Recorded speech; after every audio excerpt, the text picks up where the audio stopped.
And we're back, covering and summarising Mel Robbins' The 5 Second Rule. We're now on to the second key principle from the book. The 5 second rule can unlock your inner courageous side. On a cold December night in 1955, Rosa Parks was sitting on a city bus and refused to stand up and give her seat to a white man.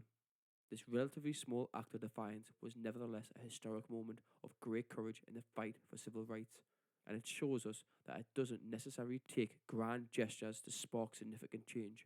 This is the kind of philosophy that makes the 5 second rule effective. Counting backwards from 5 isn't a dramatic lifestyle change, but it can push you toward being a more courageous person. The actions of Rosa Parks led to another small decision that would change the course of history. 4 days after Rosa Parks was arrested, people began to organise a boycott of the segregated buses, and they wanted a 26-year-old preacher to be the voice of their protest. The preacher would later write, "It happened so quickly that I did not have time to think it through. It is probable that if I had, I would have declined the nomination." That preacher's name was Martin Luther King Jr. Parks and King didn't consider themselves courageous people in their everyday lives, so their instincts weren't to fight against injustice. Yet, that's exactly what they did. They both encountered a moment where their instincts collided with their beliefs and goals, and they felt the power of the push.